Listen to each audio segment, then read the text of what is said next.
درست کردن بستنی سنتی بازاری در عین ساده بودنش یه سری نکات خیلی ریز و مهم داره که هیچ کجا بهت نمیگن. با اکوکوک همراه باش تا فقط با 1 لیتر شیر یه عالم بستنی سنتی خوشمزه و با کیفیت و کشدار درست کنیم. در عین سادگی خیلی خوشبافته و نیازی هم به همزن و دستگاه نداره. اول از همه 1 لیتر شیر رو توی قابلمه میریزیم. شیرتون باید پرچرب باشه. روی حرارت میذاریم تا گرم شه. نیازی نیست به جوش بیاد. توی همین حین 1.5 لیوان شکر رو توی 1 کاسه میریزیم. بهش 2 قاشق چایخوری سرلب اضافه و کاملا ترکیب میکنیم. سرلب باعث کشدار شدن بستنیتون میشه. اگه ایران نیستید میتونید از سوپرمارکت‌های ایرانی و به خصوص ترکیه‌ای و عربی به راحتی تهیه کنید. استفاده از سرلب با کیفیت خیلی مهمه تا بستنیتون بافت نرمی داشته باشه. اگه مقدار کمی بریزید بستنیتون به خوبی شکل نمیگیره و اگه زیاد از حد باشه بستنیتون خیلی غلیظ میشه. حتما شکر باید با سرلب مخلوط شه و مستقیم توی شیر ریخته نشه وگرنه سرلب گلوله میشه. شیر که خوب داغ شد و قبل از اینکه به جوش بیاد به تدریج ترکیب شکر و سرلب رو اضافه میکنید و همزمان به طور مداوم هم میزنید. اگه شیرتون به جوش بیاد سرلب به خوبی داخلش حل نمیشه. خیلی دقت کنید که شکر یک باره داخل شیر ریخته نشه. مدام هم میزنید تا شیر غلیظ شه. این کار ممکنه 6-7 دقیقه طول بکشه.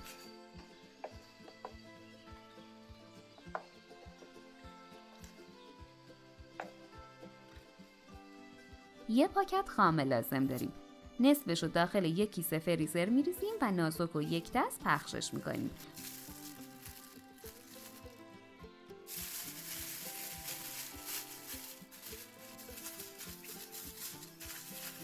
خیلی بیش از حد نباید نازک شه. داخل فریزر میذاریمش تا کاملا یخ بزنه.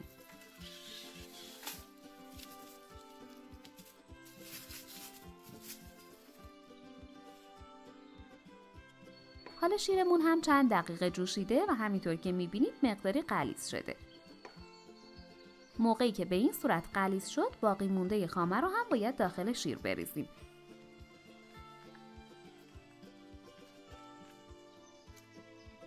اگه به خامه پاکتی دسترسی ندارید میتونید از هوی کریم هم استفاده کنید، اما برای اضافه کردنش خامه حتما باید همدمای شیر بشه و بعد اضافهش کنید وگرنه خامه بریده میشه.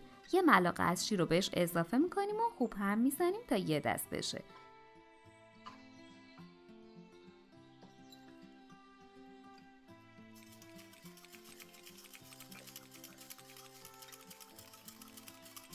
بعد خامه رو به شیرمون اضافه میکنیم و هم میزنیم.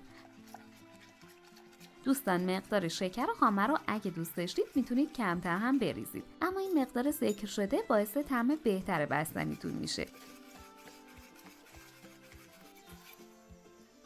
حالا 1/3 پیمانه گلاب. اگه طعم گلاب رو توی بستنی سنتی دوست ندارید میتونید به جاش از وانیل استفاده کنید، اما اگه مقدار گلابتون اندازه باشه مثل بازاریا اصلا حسش نمی‌کنید.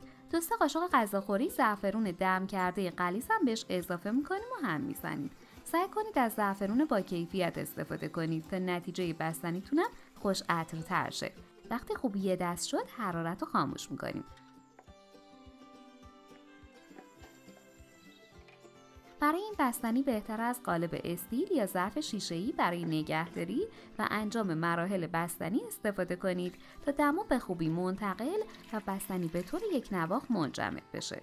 مواد داخلش میریزیم. کمی در دمای محیط بذارید بمونه تا خنک شه و بعد داخل فریزر قرار بدید. بعد 45 دقیقه از داخل فریزر در میاریم و شروع میکنیم به هم زدن. مواد از کناره ها و کف ظرف به سمت مرکز هم میزنیم.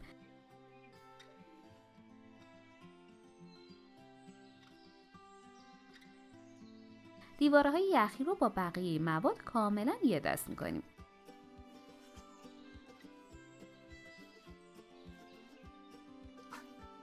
میتونید از همزن برقی یا دستی هم استفاده کنید تا کارتون راحت‌تر و 1 دست‌تر شه.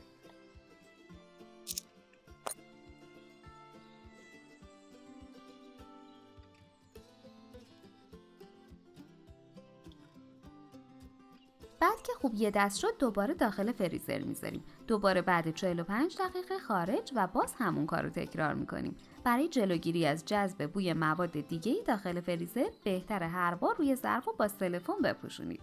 دمای فریزر باید حدود -18 باشه. دمای فریزرهای خونگی معمولاً همین مقداره، اما بهتره مطمئن شید که دما ثابت و مناسبه. دوباره بستنی رو داخل فریزر میذاریم. میتونید برای کیفیت و یک دستی بهتر بستنی حتی به جای 45 دقیقه هر نیم ساعت بیرون بیارید و هم بزنید. این کار رو حدوداً 4-5 بار تکرار کنید تا بستنی فرم بگیره و دیگه دیوارهاش یخی نشه.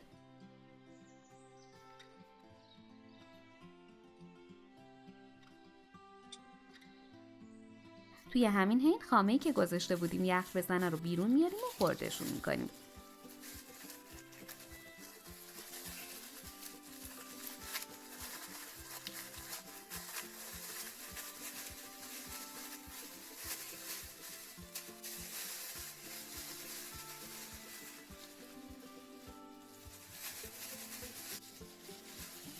بار پنجم که از فریزر بیرون آوردید میبینید که به این صورت در اومده و دیگه یخ نزده و کاملا کشدار شده.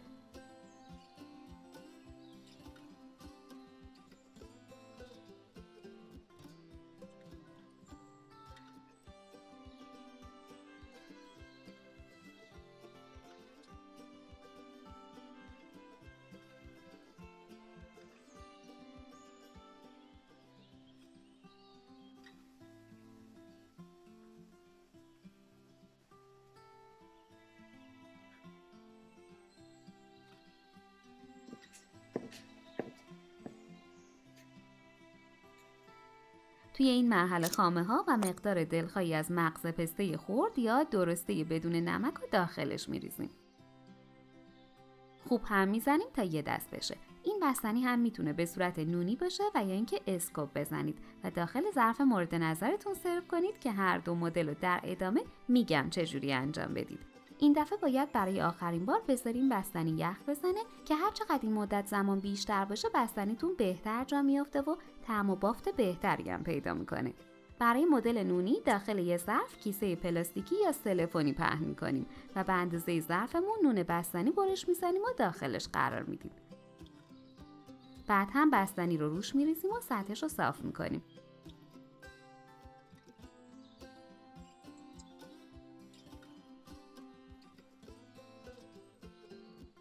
و دوباره یه نون بستنی دیگه روش قرار میدیم.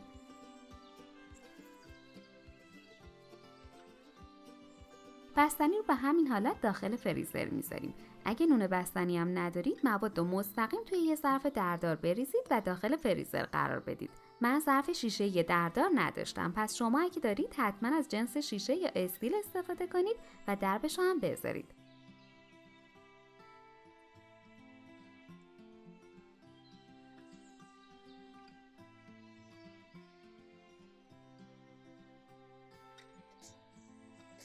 بعد 4 الی 24 ساعت بستنی سنتی خوشمزمون به خوبی جا افتاده و آماده است. به راحتی از توی ظرف در بیارید و پلاستیک رو ازش جدا کنید.